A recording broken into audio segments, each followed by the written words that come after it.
Enseignement de Thanissaro Bhikkhu. La générosité d'abord. Il y a plusieurs années, quand Ajahn Suwat enseignait à l'IMS, j'étais son interprète. Au bout du 2e ou du 3e jour de la retraite, il s'est tourné vers moi et a dit « J'ai remarqué que lorsque ces gens méditent, ils ont l'air affreusement lugubres. En parcourant la salle des yeux, je me suis rendu compte que tout le monde était effectivement assis, l'air très sérieux, le visage tendu, les yeux hermétiquement clos. C'était presque comme s'il y avait écrit sur leur front le nirvana ou la mort. Il attribuait leur aspect lugubre au fait que la plupart des gens ici, en Occident, viennent à la méditation bouddhiste sans aucune préparation aux autres enseignements bouddhistes. Ils n'ont aucune expérience de la générosité en accord avec les enseignements du Bouddha à propos du don. Et ils n'ont aucune expérience du développement de la vertu selon les préceptes bouddhistes. Ils viennent aux enseignements du Bouddha sans les avoir testés dans leur vie quotidienne. Et ils n'ont donc pas la confiance nécessaire pour traverser les parties difficiles de la méditation. Au lieu de cela, ils estiment qu'ils doivent compter sur la détermination pure et simple. Si vous observez la manière dont la méditation, la vertu et la générosité sont enseignées ici, c'est exactement le contraire de l'ordre dans lequel elles sont enseignées en Asie. Ici, les gens s'inscrivent à une retraite pour apprendre des choses à propos de la méditation. Et c'est seulement quand ils se présentent au centre de méditation qu'ils apprennent qu'ils vont devoir observer certains préceptes pendant la retraite. Et puis, tout à la fin de la retraite, ils apprennent qu'avant d'être autorisés à rentrer chez eux, ils vont devoir être généreux. Tout se fait à l'envers. Là-bas, en Thaïlande, le premier contact des enfants avec le bouddhisme, dès qu'ils ont appris les gestes de respect, se fait à travers la pratique du don. Lorsqu'un moine passe quêter sa nourriture, vous voyez des parents prendre leurs enfants dans leurs bras et les aider à mettre une cuillère de riz dans le bol du moine. Avec le temps, les enfants commencent à faire ce geste eux-mêmes. Le processus devient de moins en moins mécanique. Et après un certain temps, ils commencent à prendre plaisir à offrir. Au début, ce plaisir peut sembler contre-intuitif. L'idée que donner aux autres soit source de joie ne vient pas automatiquement à l'esprit d'un jeune enfant. Mais avec la pratique, il découvre que c'est vrai. Après tout, quand vous donnez, vous vous placez en position de richesse. Le don est la preuve que vous avez plus que le nécessaire. Il vous donne en même temps un sentiment de votre valeur en tant que personne. Vous êtes capable d'aider les autres. L'acte de donner crée aussi une sensation d'espace dans l'esprit, parce que le monde dans lequel nous vivons est créé par nos actions, et que l'acte de donner crée un monde spacieux, un monde où la générosité est un principe opératoire, un monde où les gens ont plus que le nécessaire, où ils ont suffisamment pour partager. Et cela crée une sensation agréable dans l'esprit. À partir de là, les enfants sont mis en contact avec la vertu, la pratique des préceptes. Et encore une fois, du point de vue d'un enfant, il est contre-intuitif de penser que vous allez être heureux en vous abstenant de faire certaines choses que vous voudriez faire, comme lorsque vous voulez prendre quelque chose, ou lorsque vous voulez mentir pour dissimuler votre gêne, ou vous protéger de la critique ou de la punition. Mais avec le temps, vous commencez à découvrir que, oui, il y a un sentiment de bonheur, il y a un sentiment de bien-être qui vient du fait que l'on a des principes, que l'on n'a pas besoin de dissimuler des mensonges, d'éviter les actions malhabiles, de savoir que les actions malhabiles sont indignes de vous. Donc, lorsqu'ensuite vous venez à la méditation en étant passé par la voie du don et de la vertu, vous avez déjà fait l'expérience qu'il existe dans le monde des formes de bonheur qui sont contre-intuitives. quand vous avez été entraîné grâce au contact direct avec les enseignements du Bouddha, vous avez découvert le bonheur profond qui vient du don. Le bonheur profond qui vient du fait de vous abstenir d'actions malhabiles, quelle que soit la force de l'envie qui vous pousse.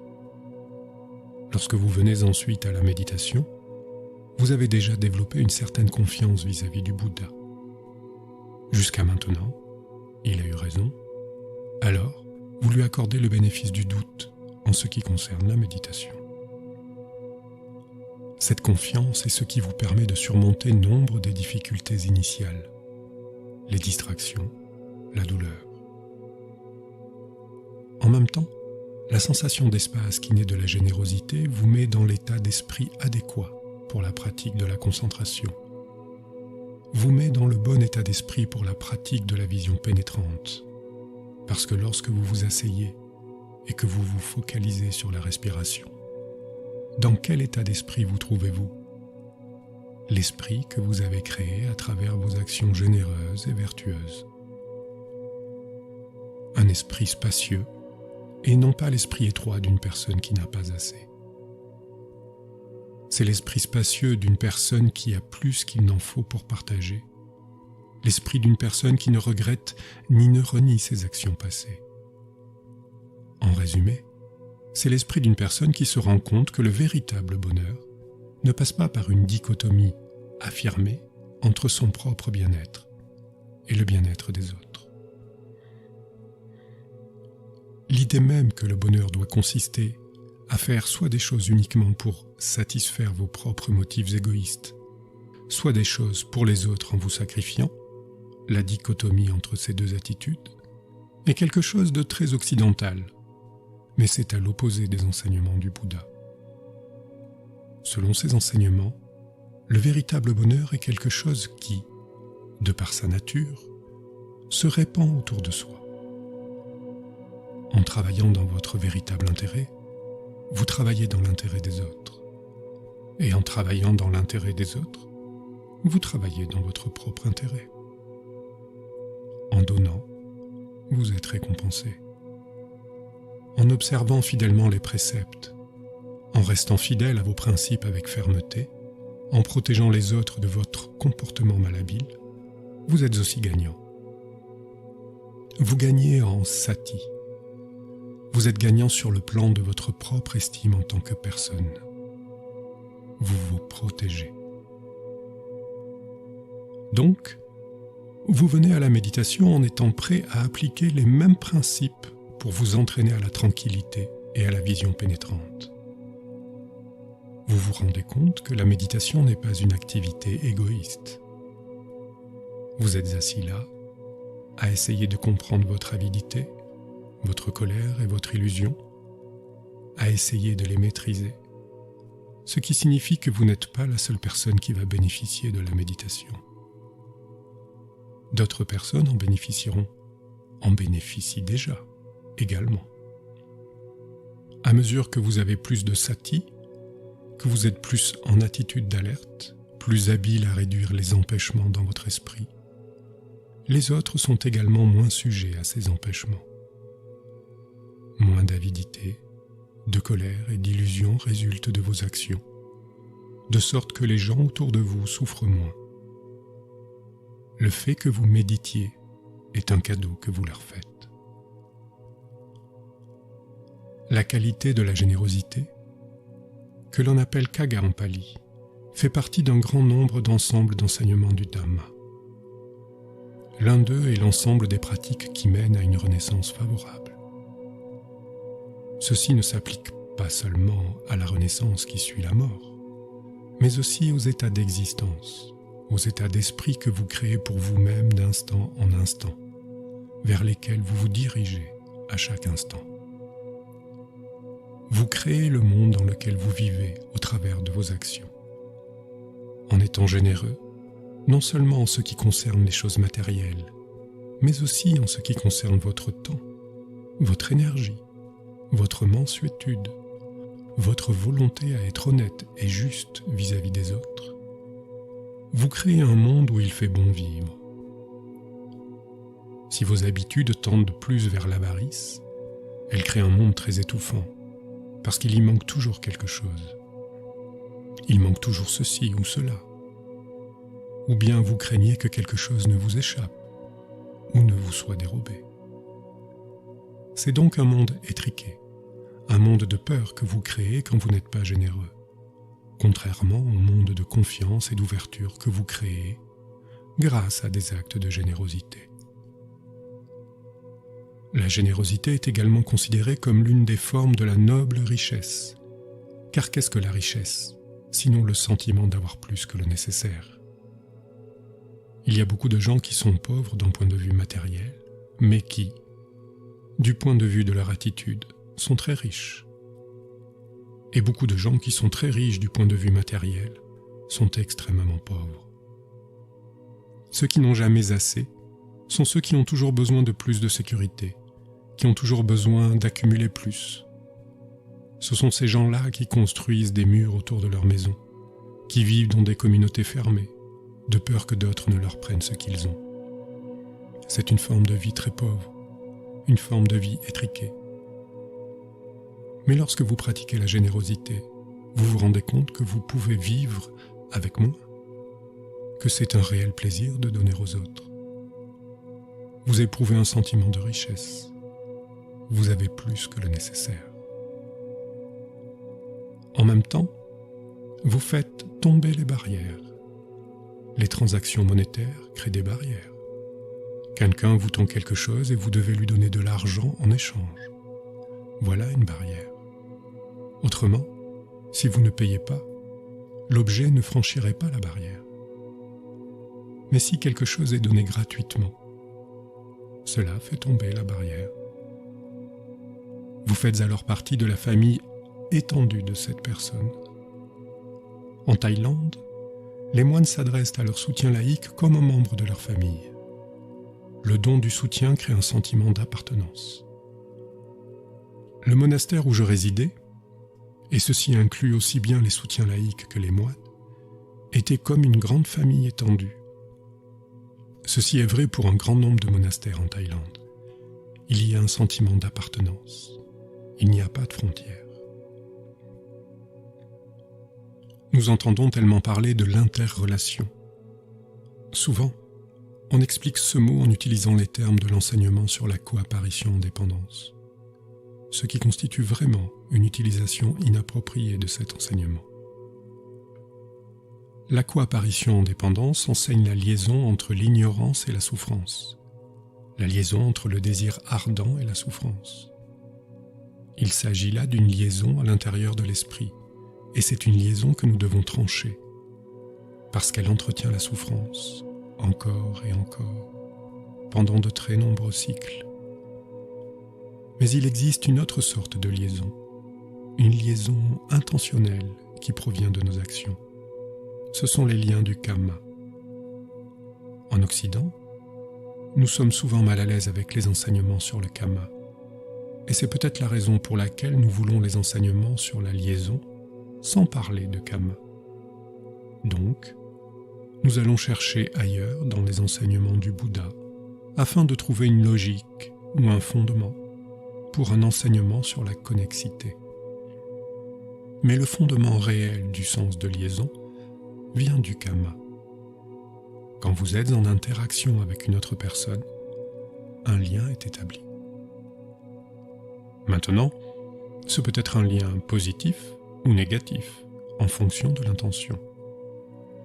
Avec la générosité, vous créez un lien positif, un lien utile, un lien qui fait que vous êtes content que la barrière soit levée, un lien où les bonnes choses peuvent aller et venir.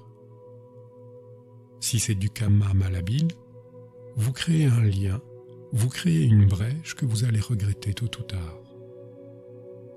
Il y a un verset du Dhammapada qui dit qu'une main non blessée peut être en contact avec du poison sans être infectée.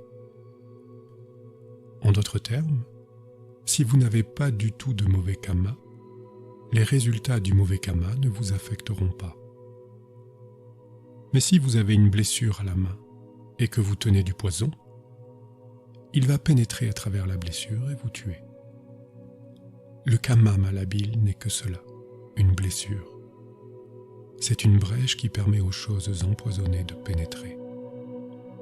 Le principe opposé est également vrai. S'il y a un comportement habile, un bon lien est créé.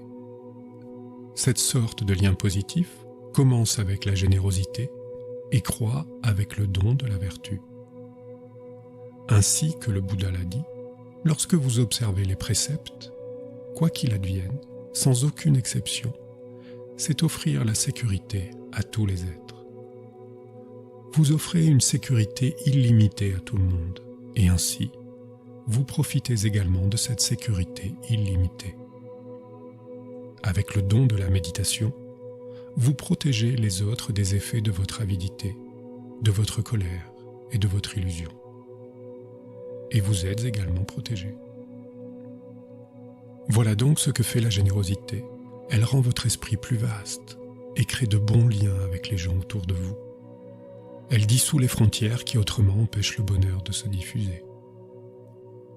Quand vous venez à la méditation avec cet état d'esprit, cela change totalement votre approche. Il y a tellement de gens qui viennent à la méditation en se demandant « Que vais-je retirer du temps que je passerai à méditer ?» Nous sommes très pauvres en temps, en particulier dans le monde moderne. Donc, la question d'obtenir quelque chose de la méditation est toujours là, à l'arrière-plan. On nous conseille d'effacer cette idée d'obtenir. Mais vous ne pouvez pas l'effacer si vous avez créé et entretenu cette habitude dans votre esprit. Mais si vous venez à la méditation en ayant fait l'expérience de la générosité, la question devient « Qu'est-ce que je donne à la méditation ?» Vous lui donnez votre entière attention. Vous lui offrez vos efforts. Vous êtes heureux de fournir ces efforts parce que l'expérience vous a appris que lorsque l'on pratique le Dhamma, en fournissant de bons efforts, cela donne de bons résultats. Et donc, cette pauvreté intérieure qui consiste à dire « Que vais-je retirer de cette méditation ?» disparaît. Vous venez à la méditation avec un sentiment de richesse. Que puis-je offrir à cette pratique ? Bien sûr, vous découvrez que vous finissez par obtenir beaucoup plus si vous commencez avec une attitude de don. L'esprit est plus disposé à relever des défis. Et si je lui consacrais plus de temps ? Et si je méditais plus tard la nuit que je ne le fais habituellement ? Et si je me levais plus tôt le matin ? Et si j'accordais une attention plus constante à ce que je suis en train de faire ? Et si je restais assis plus longtemps lorsque je ressens de la douleur ? La méditation devient alors un processus de don. Et bien sûr, vous continuez à obtenir des résultats. Quand vous n'êtes pas aussi avare de vos efforts ni de votre temps, vous mettez de moins en moins de limitations au processus de la méditation. De cette manière, il est certain que les résultats seront également moins avares, plus illimités. Il est donc important que nous développions la noble richesse de la générosité, afin de l'apporter à notre méditation. Les textes disent que lorsque l'on est découragé dans sa méditation, lorsque la méditation s'assèche, on doit contempler sa générosité passée. Cela apporte un sentiment d'estime vis-à-vis de soi, un sentiment d'encouragement. Bien sûr, vers quelle générosité passée allez-vous vous tourner s'il n'y en a pas ? C'est la raison pour laquelle il est important que vous abordiez la méditation en ayant pratiqué la générosité très consciemment. Souvent, nous demandons « Comment est-ce que j'intègre ma méditation quand je retourne dans le monde ?» Mais il est aussi important que vous intégriez les bonnes qualités du monde dans votre méditation, les bonnes qualités de votre vie de tous les jours, et que vous les développiez régulièrement. Repenser à des actes de générosité passés devient stérile, au bout d'un moment, s'il n'y a eu qu'un seul acte de générosité, il y a longtemps. Vous avez besoin de générosité fraîche pour vous encourager. C'est la raison pour laquelle, quand le Bouddha a parlé de forme de mérite, il a dit « Ne craignez pas le mérite, car le mérite est un autre mot pour le bonheur. » La première des 3 formes principales de mérite est dana, le don, qui est l'expression de la générosité. Le don d'être vertueux se bâtit à partir du simple acte de donner, et le don de la méditation se bâtit à partir des 2 autres. Bien sûr, une partie importante de la méditation consiste à lâcher prise des distractions, lâcher prise des pensées malhabiles. Si vous êtes habitué à lâcher prise des choses matérielles, cela sera beaucoup plus facile de commencer à faire l'expérience du lâcher-prise des attitudes mentales malhabiles, les choses auxquelles vous vous accrochez depuis si longtemps que vous pensez avoir besoin d'elles. Mais quand vous les regardez réellement, vous découvrez que ce n'est pas le cas. En fait, vous voyez qu'elles constituent un fardeau inutile qui est cause de souffrance. Quand vous voyez la souffrance et que vous voyez qu'elle est inutile, vous pouvez lâcher prise. De cette manière, la force du don influe sur toute la pratique et vous vous rendez compte qu'il ne vous prive de rien. C'est plus comme un échange. Vous donnez un objet matériel et vous obtenez des qualités d'esprit généreuses. Vous abandonnez vos souillures et vous obtenez la liberté.